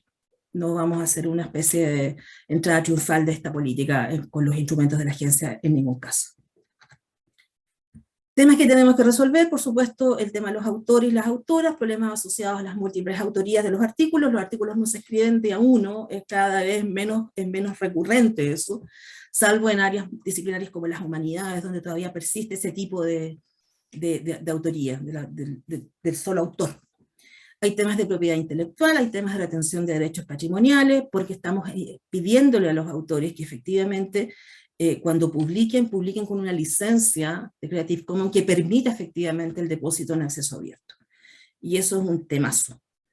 Tenemos problemas en la evaluación, porque efectivamente si uno mete o instaura el tema del acceso abierto, debe necesariamente tirar el hilito de la evaluación, es decir, no podemos seguir exigiendo que los autores publiquen en revistas de cuartil 1 para poder evaluarlos bien, y por el otro lado estamos impulsando esta política de acceso abierto que exactamente le está pidiendo a los autores que publiquen en las revistas donde efectivamente no tengan tanto problema en dejar en abierto su publicación. De alguna manera el acceso abierto nos pone a pensar en cómo evaluamos la excelencia y la calidad, que son como mantras dentro de nuestro sistema o ecosistema de CTCI, y incorporando estas otras variables que efectivamente pueden ayudar a equilibrar un poco más el tema de la evaluación. El tema de la evaluación es un tema que está hoy día en discusión en todo el mundo, cómo uno evalúa la ciencia y a los investigadores. Y el paradigma de la ciencia abierta nos entrega algunas variables que habría que incorporar de manera más sistémica. Tenemos temas transversales desde el punto de vista técnico, estamos tratando de que el procedimiento de depósito sea lo más simple posible, aunque no es necesariamente simple en el caso de los datos. Estamos tratando de extender el uso de identificadores persistentes para los autores, lo llaman el ORCID, o cualquier otro identificador persistente para poder efectivamente tener trazabilidad en el tema de la producción de indicadores. Estamos tratando de generar una política de gestión activa de la información depositada, porque no basta solo con depositar en un repositorio, sino que algo más hay que hacer ahí, para que efectivamente la información y el conocimiento ahí circule. Y estamos viendo qué indicadores podemos efectivamente seleccionar para poder medir el avance de la política de acceso abierto, que no sean indicadores triviales de gestión, sino que efectivamente sean indicadores significativos de que la política genera un cambio. Y nos hemos puesto la meta de tener una gradualidad en la puesta en marcha. Estamos viendo cómo resolver el financiamiento de la rutadora, esto que yo llamaba los costos APC, y además estamos en el gran escenario de las cosas, tratando de diseñar un modelo de acceso abierto que esté alineado con las demandas de la comunidad, pero que también pueda reducir, ojalá, la dependencia que hoy día tenemos de las grandes editoriales. Eso. Y ahora les voy a hablar de el proyecto que estamos haciendo con una consultora, que es el tema de los biobancos. El origen es, bueno, el COVID, que nos dejó a todos un poco efectivamente enfrentados a un montón de nuevos problemas, dilemas y problemas de política pública. Cuando nosotros establecimos en el primer semestre del 2020 un concurso de asignación rápida para el COVID en distintas materias, no solo en materias de salud o en materias sanitarias, descubrimos que había un montón de problemas de coordinación de estándares entre los biobancos para compartir datos biomédicos. Eso fue como el punto de partida. Entendimos que la situación de los biobancos, la situación presente, tenía un problema muy complejo de interoperabilidad entre ellos y de cómo se sustentaban esas infraestructuras en el corto y mediano plazo. Por tanto, a mediados del año pasado y en el marco de la ejecución del convenio anual con ANID, la corporación Sincel hizo un llamado a presentar propuestas justamente para poder, primero que nada, mirar qué pasaba en distintos países donde estos biobancos funcionan de otra manera, qué se necesitaba en el fondo para poder tener una red nacional de biobancos, cuál era como la base, no solo teórica, sino que además de estándares y de protocolo. Y la consultoría se la ganó una consultora denominada Making Lab, y el estudio debería terminar, si todo va bien, en marzo de este año. Los componentes básicos: sistemas de información asociados al funcionamiento, un diagnóstico evaluativo de esos sistemas, y una propuesta que permita identificar varias cosas, cómo se podría implementar una red nacional de biobancos para la investigación científica, y en el fondo, con todos esos elementos, la ANID podrá decidir si efectivamente interviene o no. La ANID ha intervenido otras veces en mercados imperfectos, podríamos llamarlo, o en situaciones subóptimas, donde efectivamente la intervención del Estado mediante una agencia sí consigue mejorar la situación de todos los participantes. Fue el caso de cuando generamos la política de financiamiento del acceso para las instituciones. Ahí logramos equilibrar un poco la cancha, justamente para poder decir, ya, si el tema del acceso a la información científica es un tema, entonces sería súper importante poder tener una política que avanzara en ese sentido. Y esa política ya la tenemos con la Biblioteca de Información Científica, la BEIC. Es una decisión que puede efectivamente tomar la agencia, tomando en cuenta esa experiencia. Y bueno, los hallazgos son como obvio, hay muy buenas prácticas en materia de interoperabilidad, hay buenas prácticas en cumplimiento de estándares, hay mucha dispersión, hay mucha heterogeneidad en materia de competencias técnicas y en uso de software, y además hay muchas buenas experiencias de gobernanza en cada biobanco, lo cual permite avisorar que podríamos generar algún tipo de articulación virtuosa de ello. ¿Qué falta? Bueno, el catálogo de muestras abierto a toda la comunidad científica, una coordinación central que genere directrices, que asegure financiamiento y que pueda ser capaz de armonizar y modificar el marco legal, que me doy cuenta que es una tarea hercúlea, de verdad enorme. Y en el gran escenario de estos temas, articulación de actores. Vemos que hay mucho esfuerzo en el tema de los datos abiertos. Hay muchos diagnósticos, hay muchos mandatos, hay muchas iniciativas, pero hay una dispersión pesadísima, de alguna manera, para poder efectivamente generar una sinergia que permita que esos esfuerzos se trasunten en un marco más armonizado que permita obtener mejores resultados. Y hasta ahí llego porque se me acabó el tiempo. Muchas gracias. Muchas gracias, Soledad, María Soledad. Bueno, me alegra que hayas tocado este punto del desafío que tenemos en regulación en materia de biobanco. Nosotros estamos colaborando con el INE desde el Centro de Biotecnología Translacional, que licitó un trabajo en esta materia, que estamos nosotros emprendiendo como observatorio, y esperamos también que esas propuestas que se generen puedan tener diálogo también con la autoridad regulatoria. Nos queda muy poco tiempo para poder cerrar, hay preguntas también en el chat. Yo quisiera darle la palabra a las dos colegas y expertas internacionales que puedan hacer una pequeña intervención respecto de cómo han evaluado la información que nosotros le entregamos a partir de los informes 1 y 2, y poder también plantear algunos temas que ellas han detectado en este debate. Así que voy a presentar muy rápido a Marcia Santana, que nos ha acompañado, igual que Marisa Eisenberg, en las fases iniciales de este proyecto. Y Marcia es una experta en materia de datos, es actualmente fellow de la Digital Society Initiative de la Universidad de Zúrich, y ella trabaja en el laboratorio de investigación en bioética y éticas de la ciencia del Hospital Clínicas de Porto Alegre, y una amplia trayectoria en materia de datos en salud y de regulación biomédica. Voy a presentar también inmediatamente a Marisa. Ella es abogada y es directora académica del Observatorio de Salud de la Facultad de Derecho de la UBA. Ella ha hecho un enorme trabajo en regulación de telemedicina en Argentina y en evaluación del impacto de la regulación, así que dejo anotado ese punto para ir aprendiendo también de las experiencias de nuestros países vecinos. Y fundó la Red Iberoamericana de Derecho Sanitario. Así que dejo a Marcia y Marisa para que puedan hacer sus pequeñas intervenciones y comentarios respecto del debate que estamos teniendo. Adelante, Marcia o Marisa, quien quiera. Bueno, Marisa, ¿empieza? Voy aquí. Gracias, Marcia. Bueno, qué placer escucharlos en esta mañana. La pandemia nos ha traído estos enormes desafíos de una nueva lógica, ¿no?, colaborativa, para dar respuesta más rápido a esta pandemia que vivimos. Y para ello fue necesario el uso de datos. Todos han dejado muy en claro esta necesidad. Sin datos de calidad, las acciones del Estado son más lentas, son más torpes, son equívocas, son ineficientes.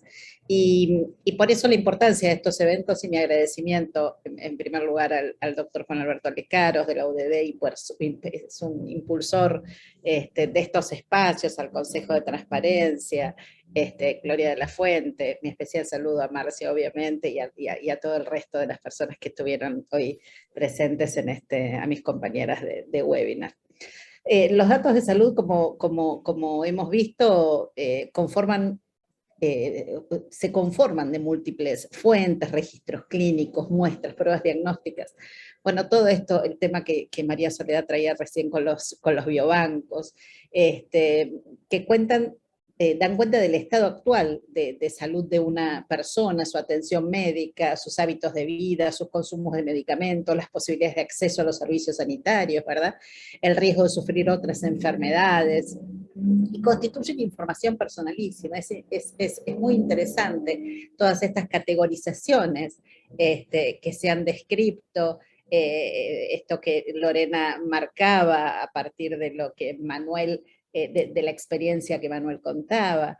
Y hace tiempo que nosotros venimos pivoteando sobre una categoría de datos de salud que tratamos de desdoblar permanentemente en este requerimiento de suma protección especial por un lado, pero por el otro reclamamos la necesidad de su uso, porque son datos que constituyen una fuente especial, especial y esencial de conocimiento y de la proyección de todas estas investigaciones biomédicas para mejorar los tratamientos, para promover la innovación, el desarrollo, los nuevos fármacos.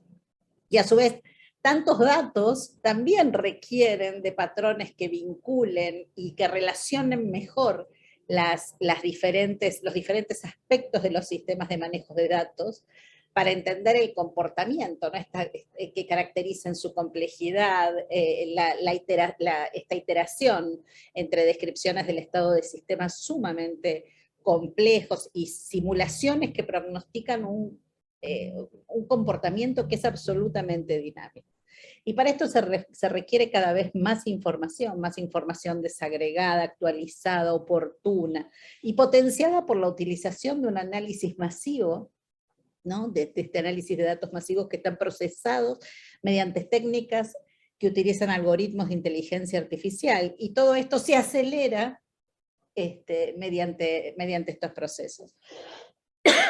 Todos nosotros somos donantes de datos, y en consecuencia somos parte de este movimiento de investigación, de innovación y de adaptación derivado de estos fenómenos que hoy se presentan. Y la pandemia nos reveló esto, la oportunidad de encontrar algunas soluciones en tiempos sumamente acotados, pero también la necesidad de mejorar la regulación, de todas estas regulaciones desde aspectos ético-legales con las que contamos para armonizar estos derechos individuales y estos intereses públicos, estos fines humanitarios, como cláusulas habilitantes, como llaman algunos, porque por encontrarse en juego estos intereses vitales de la sociedad.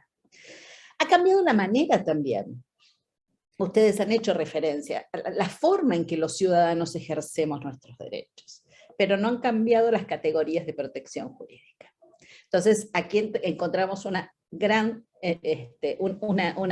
dificultad, que creo que es el enorme trabajo, el enorme aporte que se ha hecho a través de este proyecto que la UDD está llevando adelante.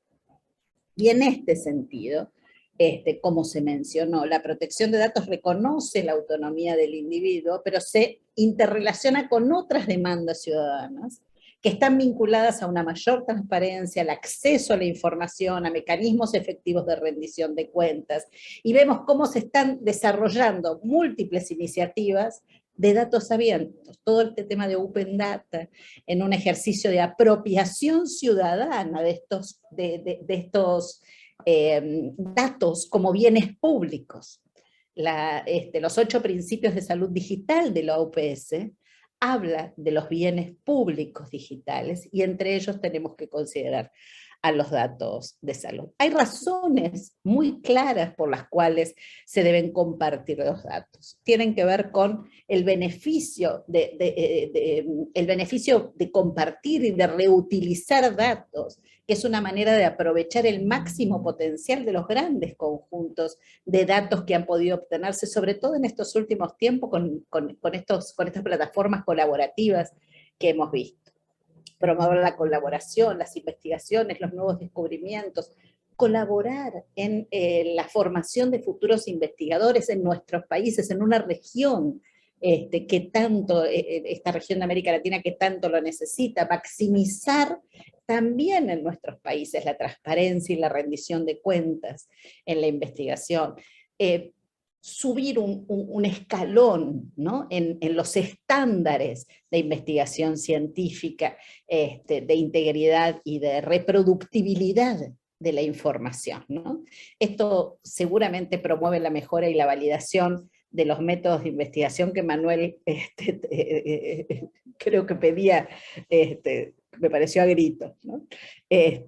Y esto que también traía María Soledad con los principios FAIR en la región, y hay muchas experiencias de iniciativas de acceso abierto a datos de investigación en Argentina, en Chile, en México, en Uruguay, en Brasil. Marcia bien los conoce, Colombia, Costa Rica.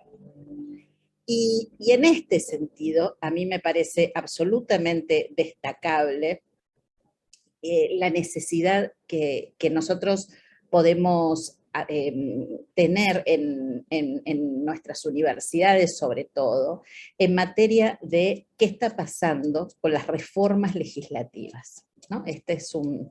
He tenido oportunidad de leer el texto del proyecto que la UDD y en este aspecto de forma colaborativa han elaborado, Y realmente me parece que es un texto de avanzada, es un texto de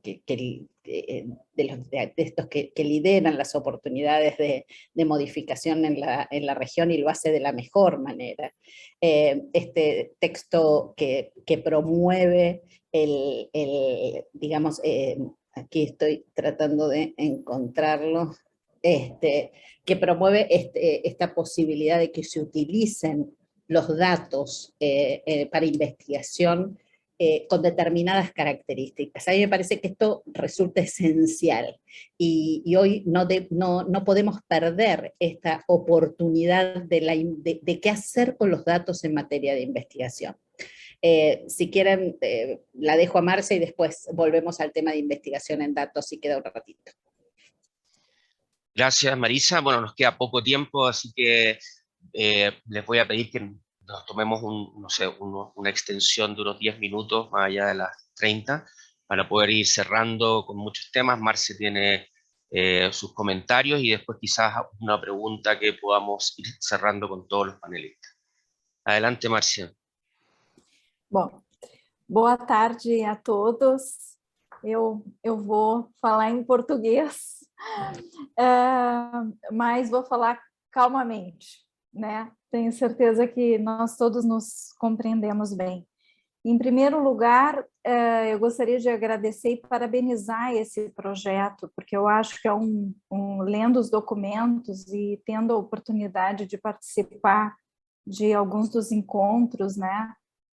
Acho que é uma preocupação muito louvável que vem ao Chile agora, essa demanda, né, a partir de uma situação concreta, de tentar harmonizar situações que envolvam dados de saúde. A gente sabe que dados de saúde, eles estão permeados de uma expectativa cidadã. Todos nós que somos cidadãos, nós temos uma expectativa em relação a isso. E qual é a expectativa? A expectativa é que esses dados, os nossos dados de saúde, venham a servir para que os serviços de saúde melhorem o seu atendimento a nós e a toda a população. Essa é uma expectativa que fundamenta o interesse público, né? Quando a gente estuda o que é o interesse público é a finalidade associada a uma meta do Estado e que corresponde a uma expectativa do cidadão. Então, eu não tenho dúvida que todos os cidadãos, a grande maioria, apreciam a possibilidade de fazer uma doação dos seus dados de saúde para a pesquisa. O problema que se coloca é o que a Marisa trouxe e é o que a gente observou nos documentos, no diagnóstico desse projeto, que é a cultura de como isso é feito, né? A professora Lorena trouxe uma questão muito interessante, que é o pesquisador se sentir dono do dado, né? E no contraponto, nós temos justamente a posição dos dados abertos trazidos pela Maria Soledade. Então, assim, é esse contraponto que ele é muito interessante. Ou seja, o pesquisador ele tem que ter a cultura de que o dado não é dele e, assim como o Estado, quando utiliza a informação, mesmo a informação aberta, ele deve ter salvaguardas. Ele deve ter mecanismos de proteção àquela informação. Também trazendo uma outra questão importante que a Lorena trouxe, que é a pseudonimização. Na saúde, raramente, e eu acho que o Manuel vai concordar comigo, a gente vai utilizar um dado anonimizado em situações de saúde pública do ponto de vista epidemiológico. A gente necessita, pelo menos, ter técnicas de pseudonimização que sejam seguras e que alguém tenha a chave para virar para que os pacientes, quando estiverem em situação de vulnerabilidade, possam ser atendidos pelo sistema público. Essa é a razão pela qual, né, a vigilância sanitária tem que estar atenta.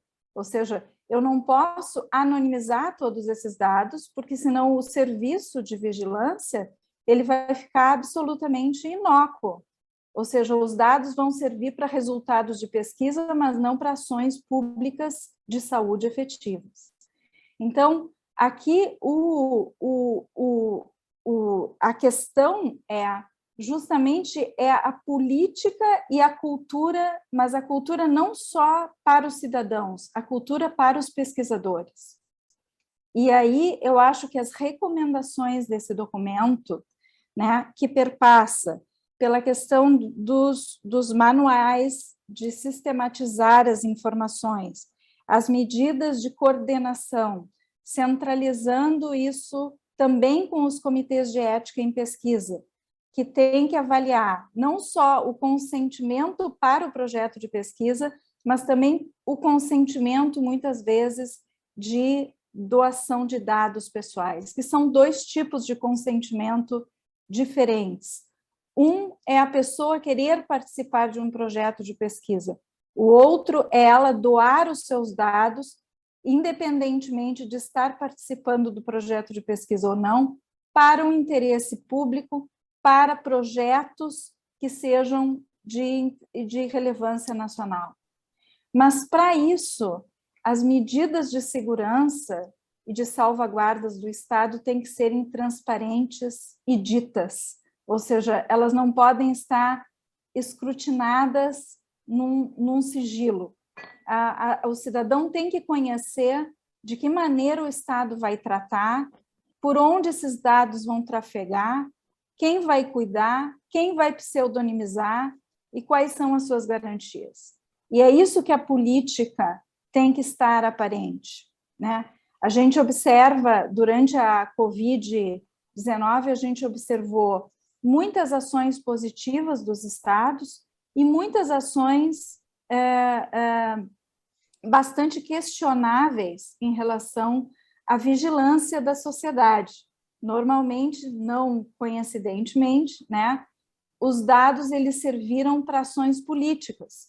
Apagões de dados, como a gente está sofrendo aqui no Brasil, como nunca o Ministério da Saúde brasileira passou por uma situação dessas, de se ter apagão de dados epidemiológicos, com o fundamento de que esse apagão epidemiológico ele teria sido provocado por um hacker, né?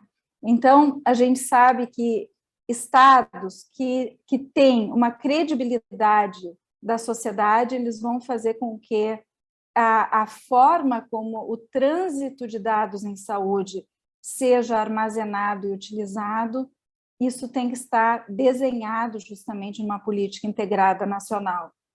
Não necessariamente uma lei, porque sempre uma lei ela é mais difícil de passar pelo Congresso, ela é engessada normalmente, ela tem dificuldades de modificação, né? Mas uma boa lei agregada a políticas variáveis talvez seja o modelo ideal, né? Então, eu acho que o Chile ele caminha, né, com esse projeto. A gente observa, apesar das inúmeras brechas e as diferentes legislações que muitas vezes aparentemente se contrapõem, né, em níveis diferentes também de inserção, eu acho que o Chile está num caminho corretíssimo, porque ele está fazendo essa discussão de forma aberta, de forma honesta, né?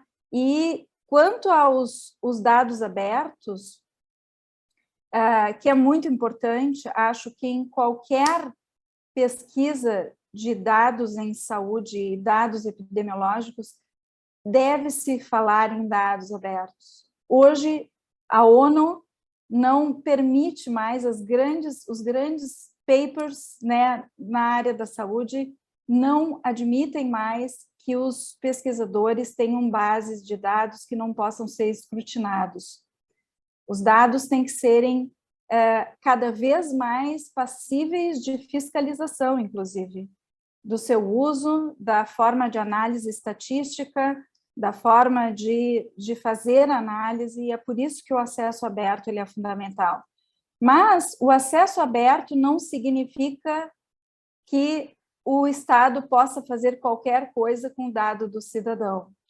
Então, o acesso aberto tem que ter maneiras de pseudonimizar, maneiras de fazer uso de dados secundários, maneira de colocar os dados nas bases que possam ser acessados de uma forma que tenha um significado científico relevante e que possa, de alguma forma, embasar os projetos de pesquisa e os resultados de pesquisa que estão sendo feitos, assim como possa possibilitar que esses mesmos dados sejam objeto de um escrutínio científico.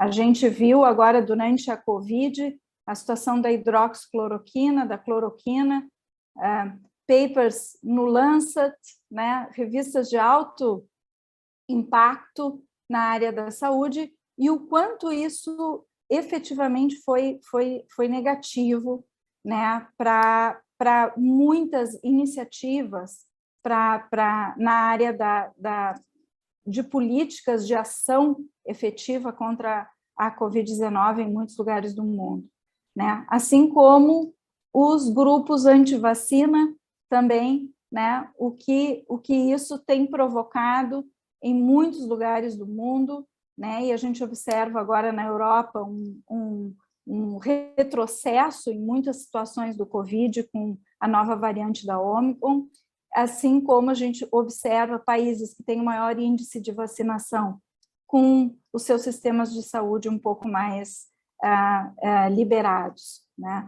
Então, eu acho que o projeto ele traz questões muito importantes. Uma última consideração, eu acho que os relatórios trataram das ISOs, né?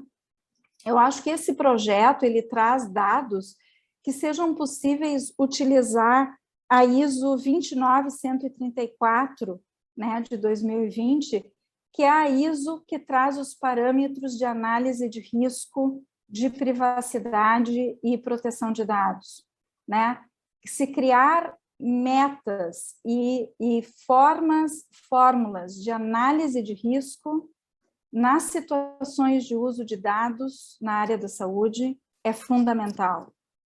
E para isso tem que ter esses parâmetros pautados previamente. Ou seja, e com esse trabalho que está sendo feito de um levantamento do que existe, de um diagnóstico da situação, depois se aplicar as questões de impacto de risco, eu acho que pode ser uma grande alternativa para uma política sólida, né, de uso de dados de saúde mais centralizado.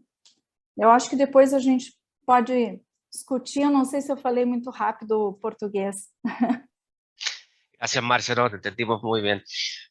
Bueno, ya quiero ir cerrando y dejarle la palabra 2 minutos a cada uno de los expositores de la primera sección para finalizar el webinar con las palabras del consejero señor Francisco Javier de Turia, y recoger al menos las inquietudes que yo vi en el chat, las preguntas, que van precisamente en el foco de esta investigación que va, por un lado, cómo podemos ir generando en Chile un modelo de acceso a datos abiertos con fines de investigación y especialmente cómo vamos a tratar los datos sensibles y especialmente datos de salud, pero por otro lado manteniendo unas garantías adecuadas y salvaguardias adecuadas cuando se hacen usos de estos tipos de datos.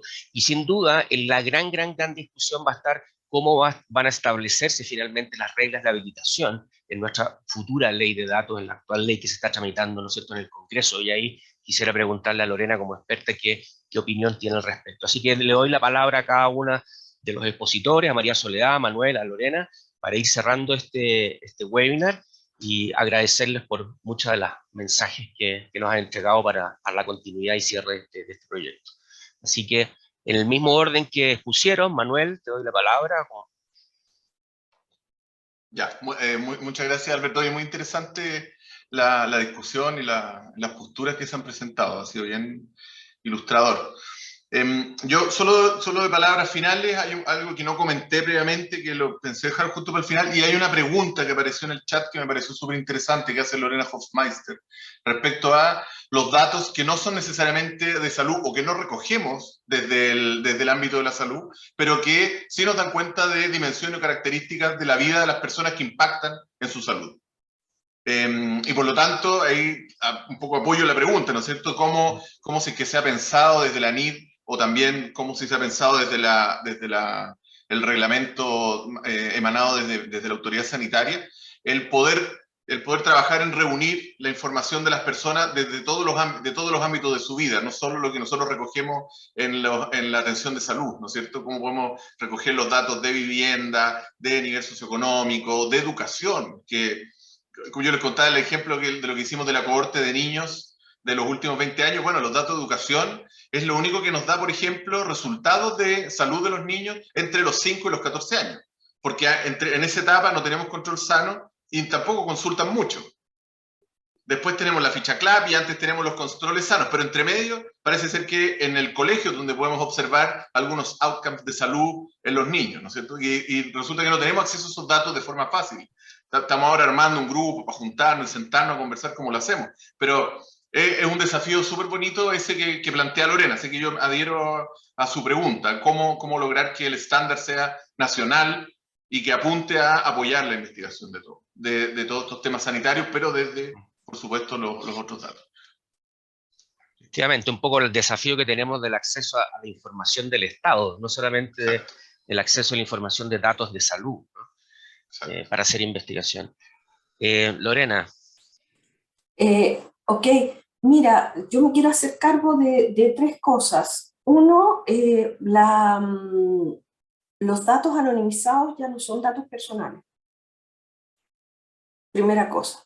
Entonces, se rigen por las normas del secreto estadístico y no por la normativa de protección de datos, para que la gente no se confunda.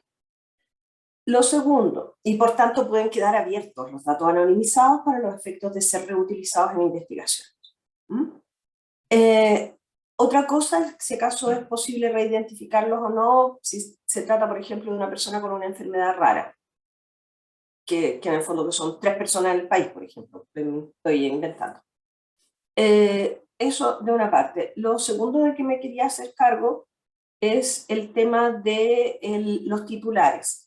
En Chile la normativa no es que no existe, existe, pero tiene una categorización extraña. Tenemos los titulares de datos, que son las personas a las cuales los datos personales conciernen. Esa persona en materia de salud no siempre está en condiciones de dar el consentimiento informado porque puede que llegue al centro hospitalario inconsciente o no en condiciones físicas o mentales de dar su consentimiento. Entonces, en ese caso, el consentimiento lo tiene que dar la persona bajo cuyo cuidado se encuentra. En segundo lugar, el titular del registro banco de datos, que es el que toma las decisiones respecto del registro banco de datos, ¿cierto? El mandatario, al que se refiere la ley 19.628 como la persona a la que se encargan las operaciones de tratamiento de datos personales bajo las instrucciones que le da el titular del registro banco de datos. Y en cuanto a las autoridades de control, tenemos distintas autoridades de control, porque en materia sanitaria tenemos tanto la Superintendencia de Salud como en algunos otros aspectos del Ministerio de Salud. El Consejo de la Transparencia tiene también alguna atribución respecto del cumplimiento de la normativa de protección de datos en el sector público, ¿ya? Entonces, ahí están estos reconocimientos normativos respecto de los titulares de datos, ¿ya? Y lo otro es en relativo a algunas otras preguntas que se hacen en el chat. Advierto que hay un tema de cómo se pide la información. Por ejemplo, una persona señala que pidió una información relativa a rabia y dice, no me dieron los datos porque dijeron que era sensible y a mí me interesaba el dato del murciélago, no los datos de las personas. Claro, allí lo que hemos notado harto es que la forma como se pide el dato es relevante. O sea, si yo necesito información geográfica, si necesito información de situación, no es dato personal. Entonces, ojo con cómo se solicita la información. Yo creo que ahí también hay un tema bien relevante y una brecha de mejora en cómo solicitar la información para dejar claro que no se está pidiendo datos sensibles, sino que se está pidiendo datos de entorno, por ejemplo. ¿Ya? Y la última pregunta a la que me quería referir era la relativo a la telemedicina. Dice, ¿la regulación en relación a telemedicina es aplicable en Chile? ¿Podemos tener acceso a la información, por favor? En ese caso, lo que les quiero comentar es que la telemedicina en Chile se ha considerado una modalidad de atención y no una atención diferente, por tanto se rige por las reglas generales de la atención.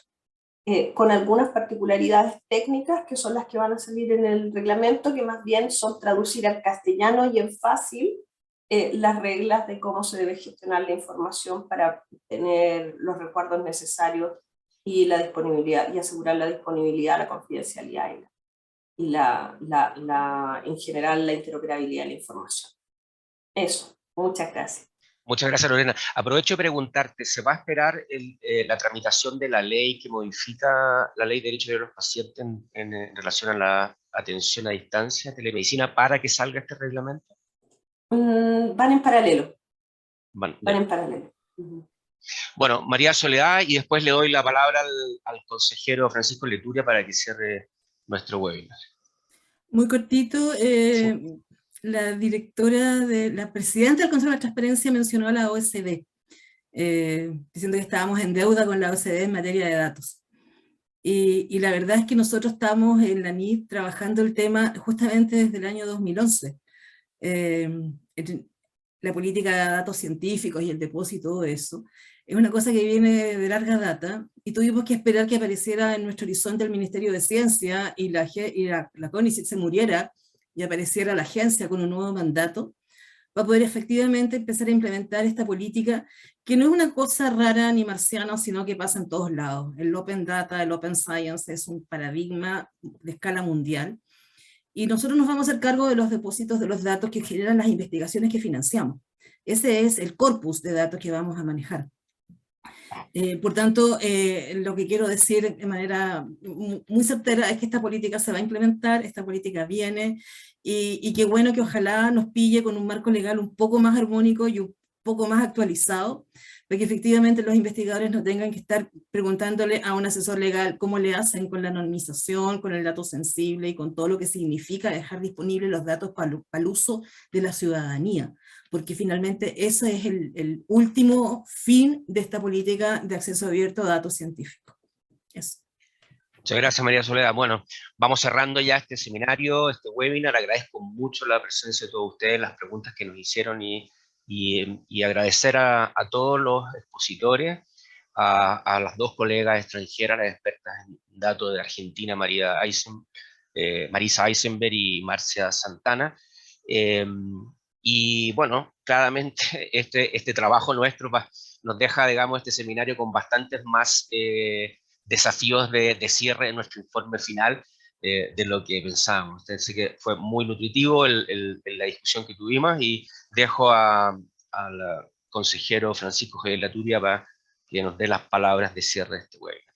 Muchas gracias al Consejo por la Transparencia por este espacio. Está con mute. Muchas gracias, Juan Alberto, muchas gracias a todos ustedes. Creo que voy a ser breve, pero quiero decir algunas cosas importantes de contexto.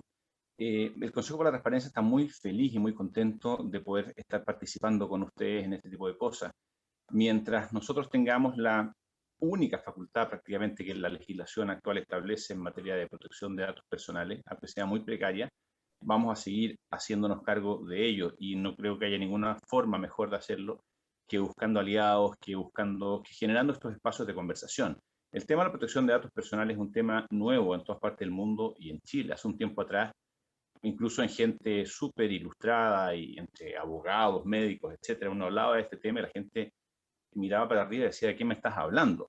Yo creo que desde cuando partimos a trabajar este tema hasta ahora, y lo veo en este seminario, muchos de los comentarios que se han hecho van saliendo matices, van saliendo... Antes era una cosa como de guerra entre los que querían publicar todo por transparencia, por interés público, por interés de la ciencia, y los activistas de protección de datos, en una cosa que parecía que no tenía mucha solución y que era de muy difícil implementación. Creo que el COVID nos mostró que estamos con una caja de herramientas todavía muy precaria para abordar todo este tipo de cosas, y creo que, para no ser pesimista, no hay otra manera de hacerlo. Esto es una carrera de largo plazo, no vamos, ni es posible, ni hemos querido que solucionemos todos los temas en esta investigación que la UDD ha estado realizando con distintos aliados también. Así que creo que tenemos que seguir con este tipo de cosas. Por otro lado, y también estoy comentando cosas que se han dicho en distintas exposiciones, podemos ir bien encaminados, pero eso no significa que vayamos a tener resultados pronto. Yo me he dado cuenta que cada vez que alguien quiere lanzar un tema para adelante, dice, esto lo vamos a tramitar por vía legal. La ley de protección de datos se viene discutiendo hace un montón de tiempo y probablemente se discuta por un montón de tiempo más, independiente de los gobiernos, etc. Entonces, es muy importante en el interín ir sacando recomendaciones, buenas prácticas, reglamentos, distintos trabajos, haciendo mucha difusión, poniendo mentes como ustedes a hilar fino, a sacar matices, distinguir datos anónimos, datos personales, datos sensibles, porque todo eso va a permitir que en algún momento se puedan compatibilizar las distintas necesidades que hay desde el mundo de la salud, de los distintos tipos de ciencias sociales, naturales, etc. En fin, un montón de ámbitos que hay que ir haciendo armonizables, sobre todo cuando el lenguaje del derecho sigue siendo el mismo de siempre y chocan los conflictos de derechos entre uno y otro y distintas cosas. Así que yo creo que este trabajo que se está haciendo tiene que seguir por mucho tiempo. Mientras más espesor tenga el conocimiento que tengamos en esta materia, va a ser mejor. Mientras más gente educada, instruida exista, mejor. Mientras la gente entienda, podamos conversar, podamos explicar, la conversación va a ser de mejor nivel, las exigencias y las expectativas de la gente va a ser menos exageradas a veces o incumplibles. Y yo creo que eso es lo que tenemos que seguir haciendo, una mezcla de profundizar el trabajo, de educar y capacitar y de desarrollar conceptos en los que todos nosotros somos de alguna manera entre autodidactas y neófitos por lo nuevo de los temas. Esto no es trabajar, qué sé yo, no sé, la compraventa en el derecho civil, que tiene cientos de años de tratamiento. Estos son temas que cada día más exigen nuevos desafíos, nuevas respuestas, y eso creo que hay que seguirlo trabajando sin flaquear y sabiendo que es un trabajo que es de mediano y de largo plazo. Así que quiero felicitar a Juan Alberto Lecaros y a todo su equipo por el trabajo que han hecho. Nos permite a nosotros cumplir nuestros propios objetivos, apoyados además en otras instituciones y mostrando también que lo que queremos es conversar. Creo que lo que necesita este país en todo tipo de cosas es conversar más, es conversar y ir viendo puntos de vista y uniendo miradas, y eso a título personal, como consejero, me toca recibir el palo de la posta de Gloria de la Fuente en unos meses más. También me comprometo personalmente a que esto va a seguir siendo así y que tenemos que seguir trabajando estos temas porque la investigación y el desarrollo de estas temáticas no ha terminado ni va a terminar en poco tiempo. Así que tenemos mucho tiempo y muchas cosas por hacer en conjunto. Esto es un tema además que es muy bonito porque son donde la política tradicional, en el sentido, ¿cierto?, menos atractivo y más anticuado la palabra, no tiene nada que ver. Son temas donde sí pueden haber diferentes posiciones, pero tienen que ver con sensibilidades, con priorizaciones, con apreciaciones de la realidad, y esto me parece un trabajo realmente importante, bonito, y en el que vamos a seguir comprometidos. Así que esperamos podernos ver muchas veces más. Cualquier persona que tenga ideas, apoyos, y que requiera apoyos, quiera desarrollar alguna actividad, puede recurrir al Consejo de la Transparencia en la medida que podamos, así como lo hicimos en esta ocasión, y estamos muy felices por los resultados, podamos apoyarlos y trabajar en conjunto. Eso básicamente, agradecerlos, y eso. Seguimos nosotros comprometidos en esto. Muchas gracias, consejero. Bueno, agradecido de todos a los asistentes, agradecidos también de esta fase ya de cierre de este convenio con Consejo de Transparencia. y el aprendizaje que tenemos de, en ausencia todavía de un marco robusto, legal, poder avanzar en recomendaciones de nivel medio, que fue desde los inicios el objetivo que tomamos con Ana María, y agradecer a Ana María todo el seguimiento que ha hecho de este proyecto y el apoyo que nos ha brindado. Agradezco a los expositores en el orden, Manuel, a Lorena, María Soledad, a dos colegas argentinas, Marisa y Marcia, y nos veremos pronto. Muchas gracias a todos. Que tengan un muy buen Alberto. día. Chao, chao. Gracias por la invitación, que estén todos muy bien. Que estén bien. Gracias. Adiós. Gracias a todos ustedes. Un gusto, gracias.